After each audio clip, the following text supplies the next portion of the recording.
ओम नमो भगवते वासुदेवाय। अब तक श्रीमद् भागवत कथा के चतुर्थ स्कंद के 23 अध्याय हम आपको सुना चुके हैं। आज 24वां अध्याय। मैत्रेय जी बोले, हे विदुर जी, जिस समय राजा पृथु अपनी रानी सहित विमान पर विराजमान होकर बैकुंठ लोक में गए, उस समय सब देवता गण आपस में उनकी बड़ाई करके यह कह रहे थे कि इस तरह का धर्मराज्य, प्रजापालन एवं तप किसी दूसरे राजा ने अभी तक नहीं किया है। रानी अरुचि के तुल्य प्रतिबद्ध धर्म के धारण करने वाली स्त्री भी इस जगत में दूसरी नहीं है। राजा पृथु ने धर्म का ऐसा विस्तार किया कि सातों द्वीपों के सभी प्राणी श्री हरि के भक्त बन गए थे। वे अधर्मियों एवं पापियों को उचित दंड दिया करते थे। वे साक्षात श्री नारायण भगवान के अवतार थे। संसारी राजाओं को धर्म का ज्ञान देने और धरती पर नगर, गांव इत्यादि बसाकर प्रजा को सुख पहुँचाने हेतु ही उन्होंने अवतार ग्रहण किया था। इतना वृत्तांत कहकर मैत्रेय जी बोले, हे विदुर जी, राजा पृथु का बड़ा पुत्र विजिताश्व जब राज्य पद पर आरूढ़ हुआ, उस समय उसने अपने अन्य चारों भ्राताओं को भी चारों दिशाओं का राज्य बांट दिया और स्वयं सिंहासन पर बैठकर अपनी प्रजा को समस्त सुख देते हुए पालने लगा। इतना वृत्तांत कहकर श्री सुखदेव जी बोले, हे राजा परीक्षित, एक समय वशिष्ठ जी ने तीनों तरह की अग्नि को यह शाप दिया कि तुम मृत्यु लोक में पहुंचकर मनुष्य देह धारण करो। उस शाप के कारण उन तीनों तरह की अग्नियों ने इस भूमि पर आकर राजा विजिताश्व के यहाँ उनकी शिखंडी नामक रानी के गर्भ से जन्म लिया था। राजा विजिताश्व के उनके नाम पावक, पुमान और शुचि रखे थे। कुछ दिनों तक संसार में रहने के बाद वे अग्नियाँ फिर से वास्तविक स्वरूप को प्राप्त हो गई। राजा विजिताश्व की प्रसूति नामक दूसरी पत्नी के गर्भ से हविर्धान नामक पुत्र की उत्पत्ति हुई थी। उसका विवाह हविर्धारणी नामक अग्नि की पुत्री के साथ हुआ था। हविर्धारणी के गर्भ से प्राचीन वहिष नामक 6 पुत्र उत्पन्न हुए थे। प्राचीन वहिष की परम सुंदरी सत्यवती स्त्री के गर्भ के समान रूप वाले 10 पुत्रों की उत्पत्ति हुई। उन्हें प्रचेता कहा जाता है। उन 10 बालकों के देह तो अलग अलग थे, लेकिन स्वरूप तथा बुद्धि सबकी एक सी ही थी। अतः उन सब का नाम प्रचेता रखा गया था। यदि उनमें से किसी एक को बुलाया जाता था तो 10 बालक आ जाते थे। उनमें से एक बालक जो कार्य करता था उसी को 10 कार्य करने लग जाते थे। किसी एक के दुखी होने पर 10 दुखी हो जाते थे। देखने में तो वह पृथक पृथक थे, लेकिन बुद्धि, बल, प्रारब्ध, कर्म तथा मरना जीना सबका एक समान था। जिस समय उन्होंने पिता की आज्ञा से वन में 10,000 वर्षों तक श्री नारायण भगवान का तप किया था, उस समय महादेव जी के साथ आपस में उनकी बहुत सी ज्ञान की बातें हुई थी। ओम नमो भगवते वासुदेवाय। 24वां अध्याय समाप्त हुआ। अब 25वां अध्याय। इतनी कथा सुनकर विदुर जी ने मैत्रेय जी से पूछा, हे मैत्रेय जी, महादेव जी और प्रचेताओं में जो ज्ञान चर्चा हुई थी, अब आप उसको वर्णन करने की कृपा करें।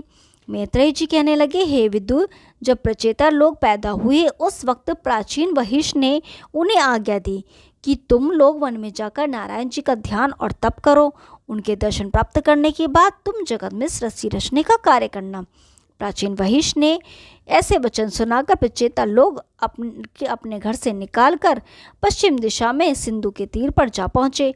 वहाँ उन्हें एक अति सुंदर आश्रम दिखाई दिया। नज़दीक में ही एक तालाब भी था। प्रचेताओं को व्याकुलता हुई कि वे न तो नारायण जी को जानते हैं और न इन्हें तपस्या तथा भजन करने की क्रिया ही आती है। ऐसी हालत में किस तरह पिताजी की आज्ञा का पालन किया जाए। उसी समय उन्हें किसी आदमी की आवाज़ सुनाई देने लगी। उन्होंने ताज्जुब हुआ कि यहाँ कोई मनुष्य तो दिखाई नहीं दे रहा है। फिर यह बोली कहाँ से आ रही है। वे इसी संशय में थे कि उस सरोवर के अंदर से श्री शंकर जी प्रकट हो गए। उनके साथ देवता और गंधर्व प्रार्थना करने चले आ रहे थे। प्रचेताओं ने शंकर जी को नहीं पहचाना और उसी प्रकार बैठे रहे। तब शंकर जी ने उनके पास आकर कहा, हे प्रचेताओं, हम शंकर हैं।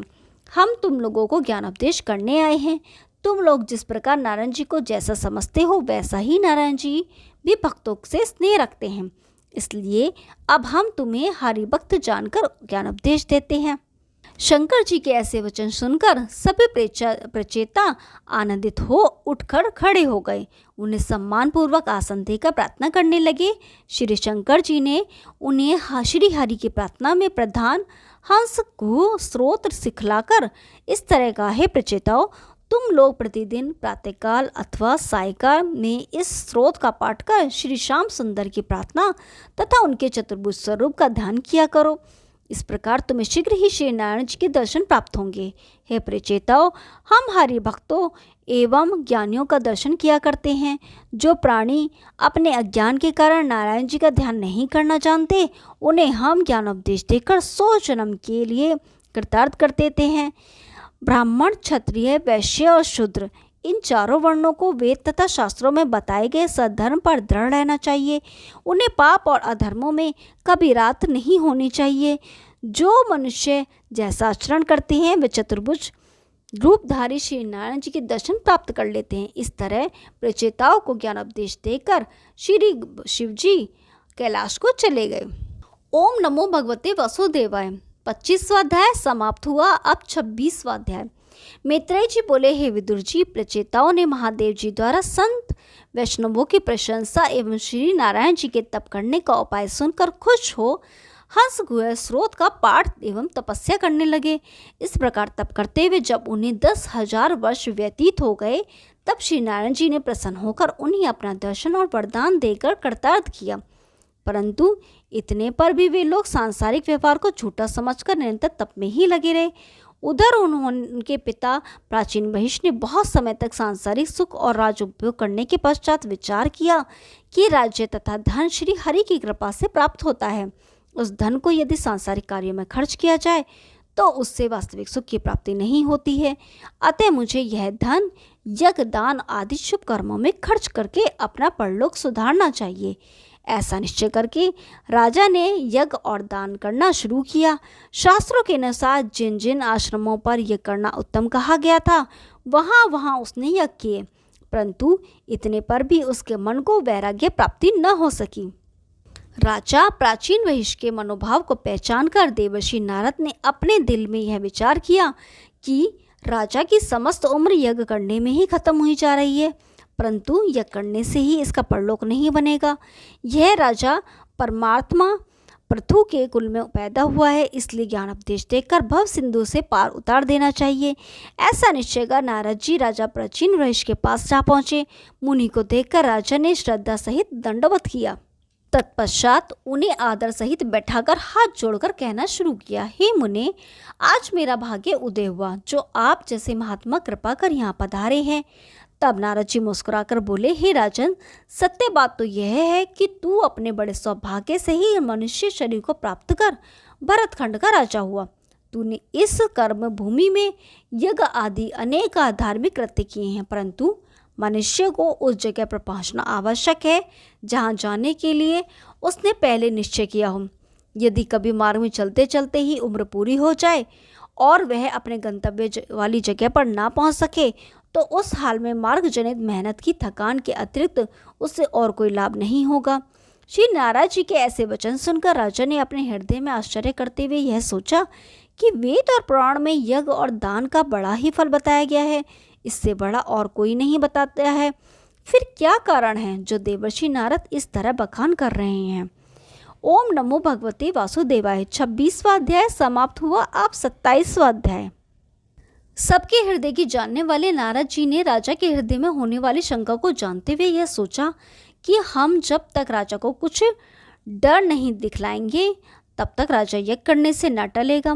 यह विचार करके नारद जी ने अपने तपोबल से उन समस्त पशुओं को जिन्हें राजा प्राचीन वशिष्ठ ने यज्ञ में बलि दिया था, राजा की आंखों के सामने आकाश में लाकर खड़ा कर दिया। जब वे समस्त पशु राजा की तरफ देखने लगे, तब नारद जी राजा से बोले, हे राजन, ये सब प्राणी तेरी तरफ क्यों देख रहे हैं।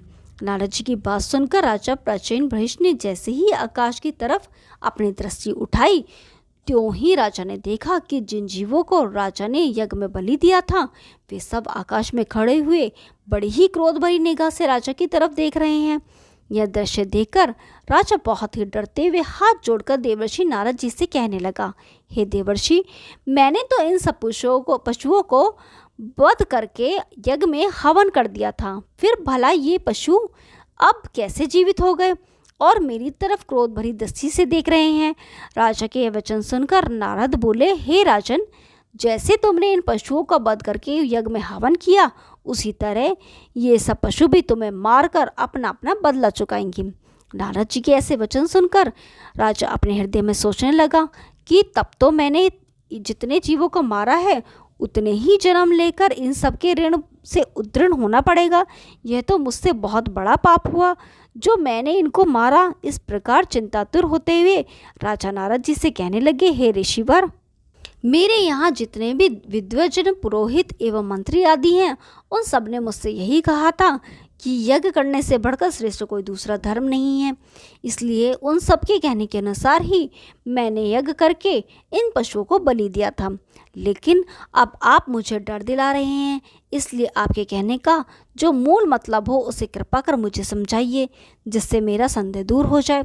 जिस स्थान पर नारद जी और राजा इस तरह बात कर रहे थे, वहीं एक पिंजड़े में तोता और दूसरे में मैना टंगे हुए थे। राजा के वचन सुनकर नारद जी बोले, राजा, यह तोता बार बार मैना से कह रहा है कि तू मुझे पिंजरे से मुक्त कर दे, स्वतंत्र होकर मैं वन पक्षियों सहित विहार करूंगा। प्रत्युत्तर में मैना कहती है कि मैं स्वयं बंधन से मुक्त हूँ, अपने साथियों में जाकर आनंद मनाना चाहती हूँ। इस प्रकार हे राजन, ये दोनों ही एक दूसरे से पहले उड़ना चाहते हैं, किंतु उड़ने की क्षमता किसी में नहीं है। नारद जी का उत्तर सुनकर राजा बोला, हे देवर्षि, ये दोनों ही पिंजड़े में बंद है, तब भला एक दूसरे को कैसे मुक्त कर सकते हैं। राजा की बात सुनकर नारद जी ने कहा, हे राजा, जिस प्रकार ये तोता मैना बंदी है और एक दूसरे को स्वतंत्र नहीं कर सकते, उसी प्रकार तुम्हारे पंडित, पुरोहित और मंत्री आदि स्वयं भवजाल में फंसे हुए हैं। भला इनकी क्या शक्ति है जो तुम्हें इस भवजाल से छुटकारा दिला सके। नारद जी के उपदेश सुनकर राजा प्राचीन बृहस्पति के हृदय में विचार किया कि वस्तुतः ऐसे ज्ञानी आज तक मुझे नहीं मिला जिसके उपदेश द्वारा मुझे सच्चा ज्ञान मिलता। ऐसा सोचकर राजा ने नारद जी से विनय की, हे मुनिनाथ, अब आप मुझे ऐसा साधन बताएं जिससे इन जीवों के हाथ से बचकर मुक्त हो जाऊं। ओम नमो भगवते वासुदेवाय। 27वां अध्याय समाप्त हुआ। अब 28वां अध्याय। देवर्षि नारद ने कहा, हे प्राचीन भ्रष्ट, बहुत समय तक राजा का सुभोग्य करने के बाद राजा मलयध्वज अगस्त्य मुनि द्वारा ज्ञान प्राप्त करने के कारण माया मोह को त्याग कर अपने पुत्र को राज्याभिषेक करके स्वयं अपनी रानी के सहित वन में पहुंचकर श्री हरि का तप करने में लीन हो गया। वहाँ कुछ समय तक श्री हरि का भजन एवं ध्यान करने के बाद जब उसने अपना देह छोड़ा, उस समय उसकी पत्नी भी अपने पति के शरीर को चिता पर रखकर अग्नि संस्कार को त्याग हुई। लेकिन मोहवश वह चिता में अग्नि न लगा सकी और रुद्र करने लगी।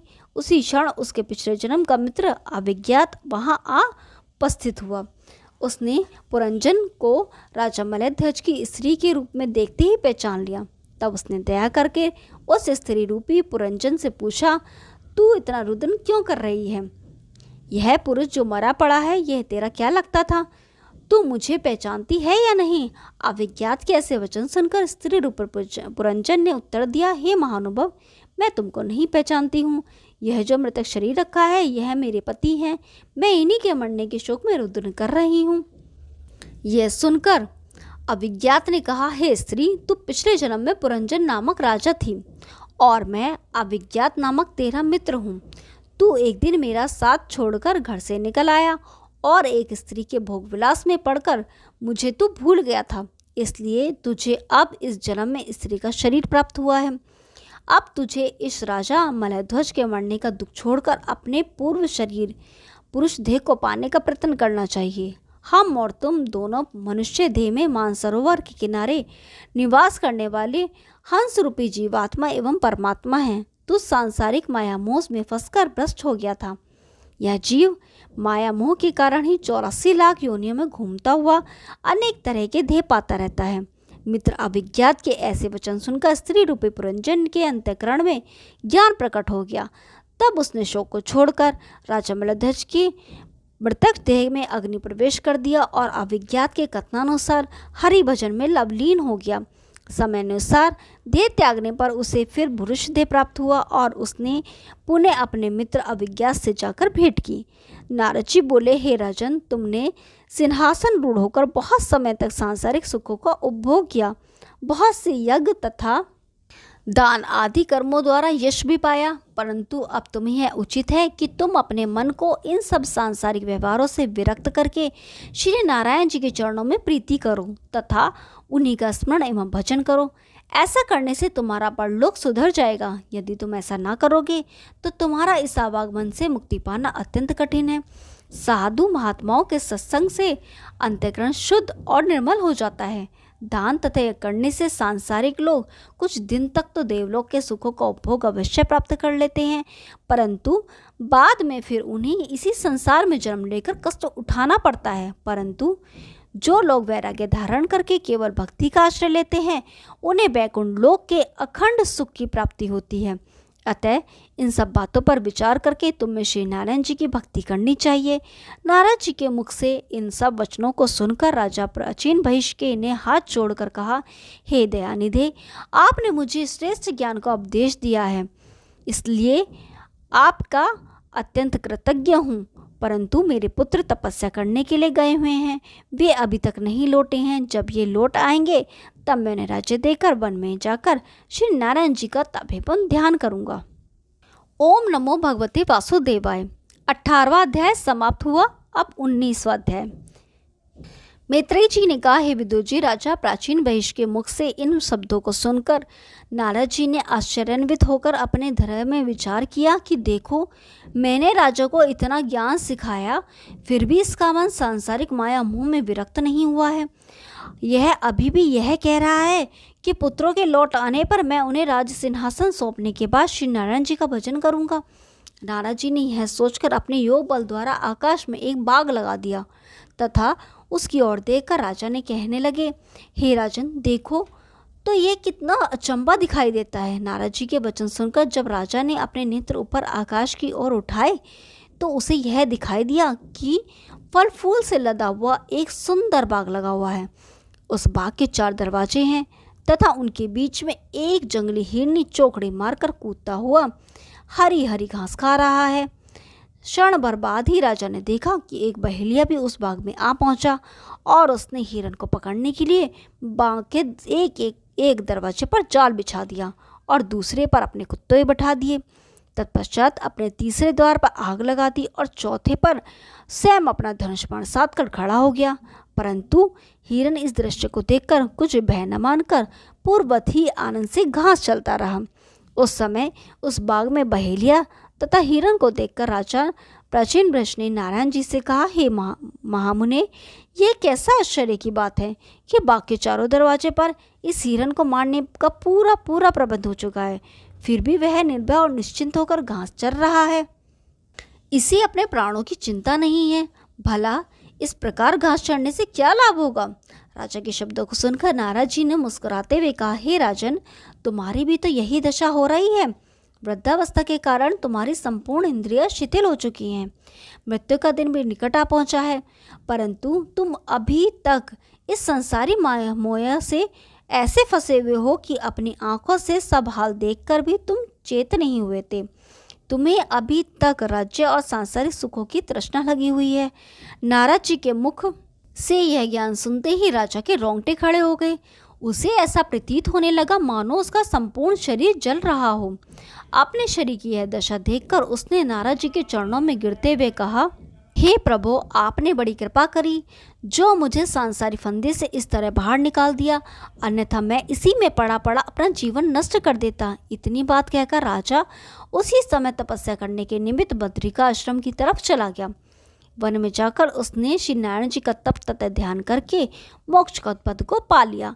हे विदुर जी, उधर राजा प्राचीन बहिष्क को जो इस तरह मुक्ति पद को प्राप्त हो गया और उधर प्रचेताओं द्वारा बहुत काल तक तपस्या तथा ध्यान किए जाने पर श्री नारायण जी ने बहुत प्रसन्न होकर उन्हें अपने चतुर्भुजी स्वरूप का दर्शन देते हुए वरदान मांगने को कहा।